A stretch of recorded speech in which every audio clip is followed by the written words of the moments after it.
শরীয়তপুর ডামুড্ডা এলাকার ঘটনা।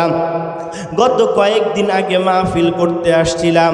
মাহফিল শেষ করে বয়ান করে যখন মোনাজাত দেব, একটা যুবক আইসা, এই যুবক এদিকে গভীর মনোযোগ দাও, একটা যুবক আইসা আমার হাত দুইটা জড়ায় ধরছে, ডাক দিয়া কয়, হুজুর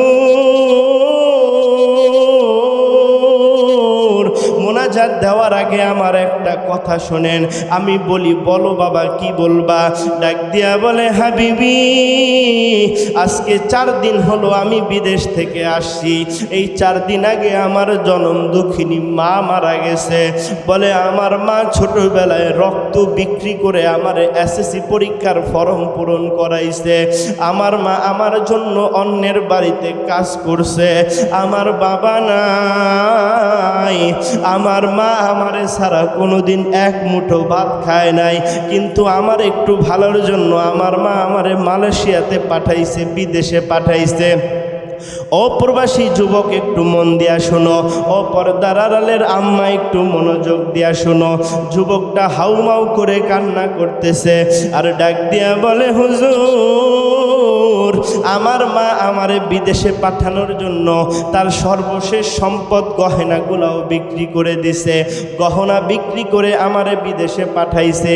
3 দিন পরে মায়ের ফোন থেকে একটা ফোন আসলো। আমি ধৈরাই ডাক দিলাম, আম্মু, কিন্তু ফোনের ওই পাশ থেকে আমার মায়ের কণ্ঠ আর শোনা যায় না। কে যেন ডাক দিয়া বলে, রে সন্তান, এই ফোন থেকে আরো 1000 বার ফোন যাবে, কিন্তু তোমার মার কথা বলবে না। আমি ডাক দিয়া বললাম, আমার মা কই? ওই যুবক আমারে বলতেছে, আমি ফোনে ডাক দিয়া বললাম, আমার মা কই? আমার মা কই? ফোনের ওপাশ থেকে অচেনা কণ্ঠে ডাক দেয়া বলে, রে সন্তান, তোর মা জীবনের শেষবারের মতো ঘুমাইতেছে। ডাক দিয়া বলে, রে সন্তান, টিকিট কাট, বিমানে ওঠ, তাড়াতাড়ি আয়, মায়ের লাশটা একবার দেখবি।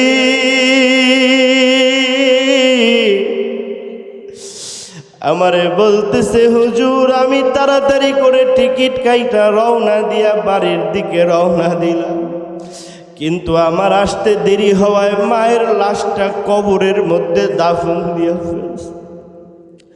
আমি মায়ের লাশের সামনে যায় এত চিৎকার দিয়ে কান দিয়ার ডাকি, মা একটু ওঠো। আমার মা আর উঠে না। হুজুর আমার মায়ের জন্য একটু দোয়া করবেন। এই বলে যুবকটা হাউ মাউ করে কান্নে। ও বাবা, মা নাই কার? একটু হাত তুলে দেখাও। আহারে, কতজনের মা নাই? অনেকে তো প্রবাস জীবনে মায়ের লাশ দেখতে পারে না। একটু দাঁড়াও মায়েরে দেখি ও গ্রামবাসী, একটু দাঁড়াও মায়েরে দেখি,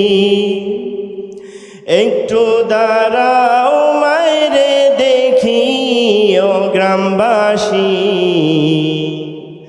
একটু দাঁড়াও মায়েরে দেখি। সাদা কাফন পরাইয়া খাটে মায়েরে শোয়াইয়া, আল্লাহু আকবার। সাদা কাফন পরাইয়া খাটে মায়েরে শোয়াইয়া, মায়েরে তোমরা কই যাইতেছো লইয়া রে গ্রামবাসী, একটু দাঁড়াও মায়েরে দেখি। নয়ন ভৈরা মায়েরে দেখি ও গ্রামবাসী, একটু দাঁড়াও মায়েরে দেখি।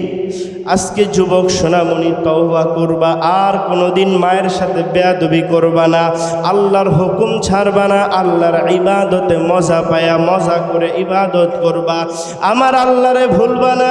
জীবনের শেষ রাত মনে করে তওবার নজরে চিৎকার দিয়ে দুটো হাত উঁচু করে ডাক দাও আল্লাহ, আর জোরে ডাক দাও আল্লাহ। এ কলিজার টুকরা যুবক, আলোচনা শেষ দিকে নিয়ে যাইতেছি, একটু চোখ দুটো বন্ধ করে বোঝার চেষ্টা করো। আহারে সোনামণি,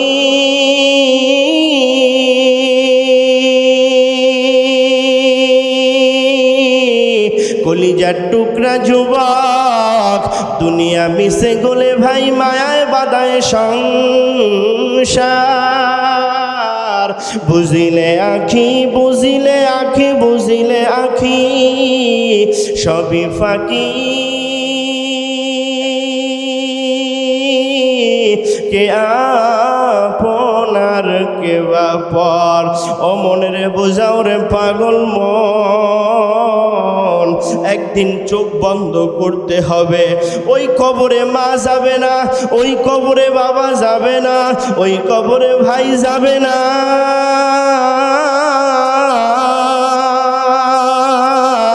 ভাই বন্ধু বান্ধব 2 দিন কেন্দ্রে 3 দিনের দিন খবর নেবে না, ঠিক কিনা জোরে কও। তুই মরিলে কান্দিবে কয়জন ওরে মন, একটু বলেন না বলেন না। তুই মরিলে কান্দিবে কয়জন বোকা মন, তুই মরিলে কান্দিবে কয়জন, একদিন আন্ধার ঘরে শোয়াইবে, মাটির দেহ মাটি খাবে, একদিন তোরে ভুলবে আপনজন,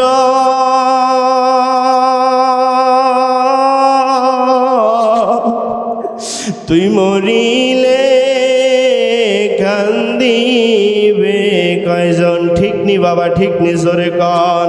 এই ভাই বেরাদার দুনিয়ার বিবি আহাল পরিবার পরিজন 2 দিন কানবে, ভাই বেরাদার পুত্র স্বজন কিছুদিন কান্দিবে তারা, দুনিয়ারি কোলাহলে তারাও একদিন যাবে ভুলে, ছিন্ন হবে মায়ারে বন্ধন,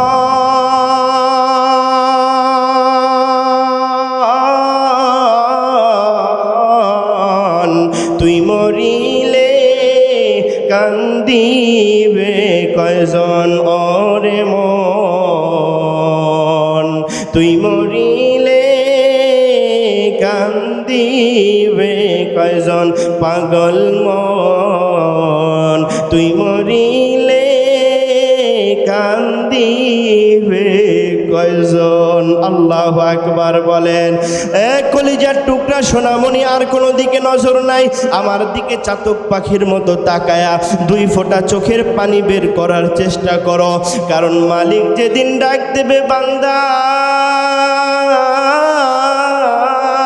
আল্লাহু আকবার, মালিক যেদিন ডাক দেয়া বলবে বান্দা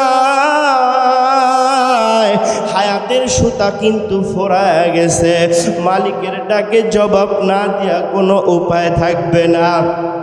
আহারে কলিজার টুকরা, কেমনে বুঝাবো? জান্নাতের সার্টিফিকেট পায়া হযরত আবু বকর মৃত্যুর আগে মাটির সাথে গড়ায় গড়ায় কান্দে আর কয়, ইয়া লাইতানি কুনতু ওয়ারাকা।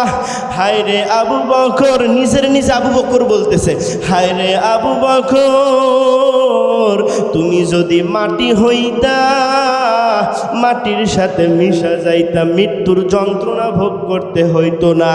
ওমরের মতো সাহাবী যখন ছুরির আঘাত খাইল, যখন জ্ঞান হারা হওয়ার পরে জ্ঞান ফিরল, গালটারে মাটির সাথে ঘষে আর ডাক দিয়া বলে, ইয়া লাইতানি কুনতু তুরাবা। আরে আমি ওমর যদি মাটি হয়ে যাইতাম, আল্লাহর সামনে দাঁড়াইতে হইত। ওসমান গাছের পাতা ধইরা নারায় আর কইয়া লাইতানি কুনতু ওয়ারাকা, হায় রে আমি ওসমান যদি গাছের পাতা হইতাম, আমি ওসমানের আল্লাহর সামনে দাঁড়ানো লাগতো না।